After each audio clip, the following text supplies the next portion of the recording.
So in this video, we're going to be talking about how do we find the quadratic function that best fits or the line that best fits. So we have already been talking about how to find a linear regression using our calculators for like a scatter plot that looks like a line. Well, how do you find a curve that best fits using your calculator that best represents a scatter plot that looks like a quadratic? All right, so a lot of the times in the real world, things are messy, right? They're not going to look like a perfect U or a perfect parabola. They're not going to look like a perfect line, but we have to identify, well, first of all, is it a line? Is it a quadratic? What function is it? And then we have to get the function that best fits. Okay, so in this case, we have the height of the ball is thrown with respect to time, and we're trying to figure out, well, is this linear? Is this quadratic? What's going to best fit it? So what we're going to do is we're going to plug this into our calculator first. We're going to plug in that table.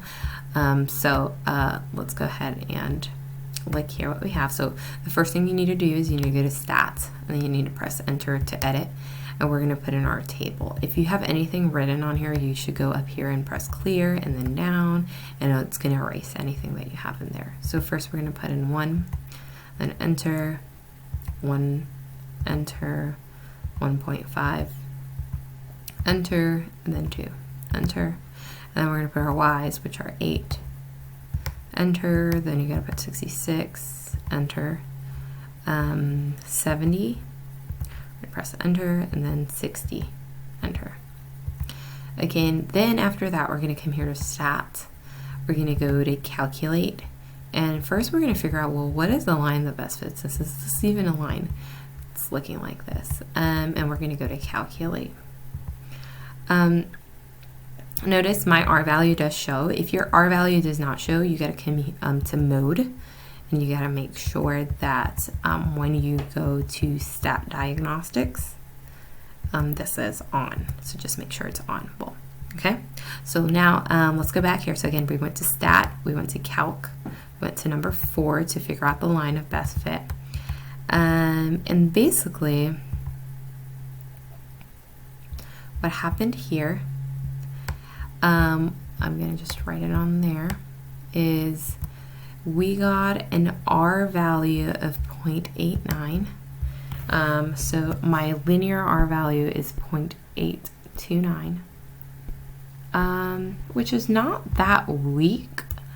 But usually most of the time, if it's a really like a real world situation like that really fits, it's going to be in the 0.999. So this would make me like, okay, let me go check the quadratic R value and make sure that is the quadratic value stronger. So maybe that's what it's going to represent. So my line according to this would be y equals ax. Here your a is your slope, so y equals 28.114x plus, okay,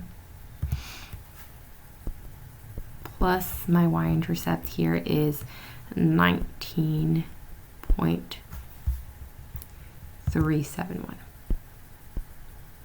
Okay, so now what we're going to do is we're going to go ahead and we're going to look at the quadratic regression that it has. So we're going to come here to stat.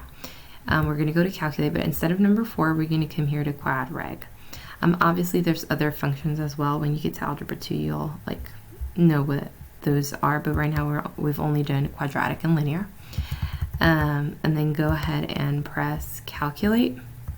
And then here, notice that my R squared value here is actually 1. It's a perfect, a nice 1 here. So I would go ahead and say that this is definitely a quadratic function. And then notice it's written in standard form. So we have that y is equal to negative 31.636 x squared plus, again, you can go ahead and, I'm totally running out of room here. So I'm going to write it down here. So my equation for this would be y is equal to negative 31.636 x squared plus 89.127x plus 8.0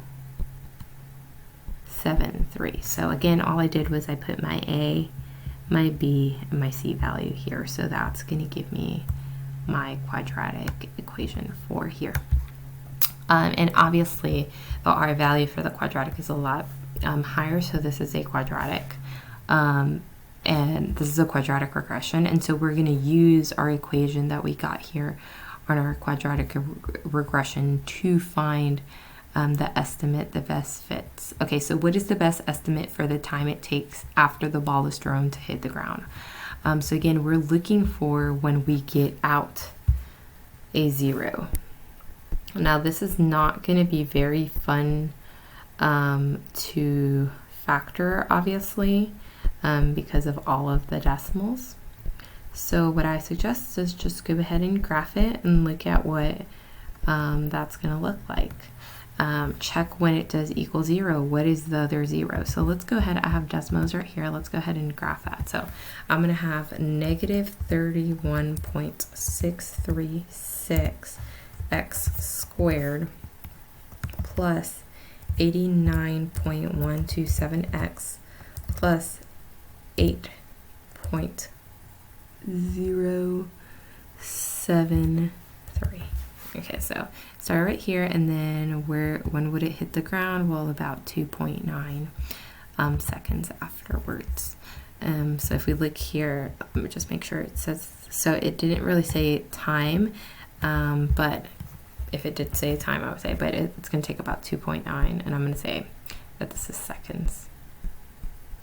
Okay, so now this next one is giving us a different situation about money. So in an account, is this going in a quadratic? Is it going as a linear? Well, let's see. We're going to come here to stat edit, and now we need to go ahead and clear this out. And we have 0, 1, 2, 3, and then we have 50, 48, 48, and 44. And so let's come here to calc, and let's look at the line, the linear regression that we're given, and see if that gives us any useful information. Well, the R value is pretty strong. It's a 0.923. It's a negative 0.293, so obviously we're losing money here. And the slope is negative 1.8. And the y-intercept is about 50.2. So obviously it's about 50 because that's what it started with. So now let's see if the quadratic regression was better. So we're going to come here to calc. We're going to go to number 5 and look at the quadratic regression.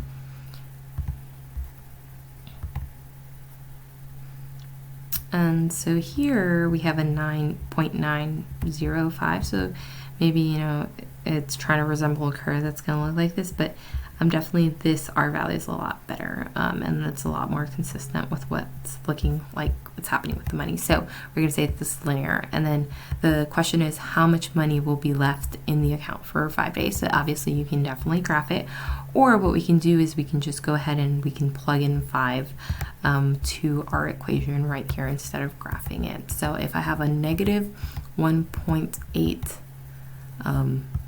parentheses 5 plus 50.2, well, it looks like I'm going to have $41.02 left in my account. Well, and so let me see, was it $45.20? Sorry about that. So $45.20 left in the account after 5 days. Okay, so I hope that you found this helpful in how to kind of like navigate between, is it quadratic, is it linear, using scatter plots, and how to actually find the curve or the line of best fit and use it to make some predictions. Definitely feel free to reach out if you have any questions or concerns.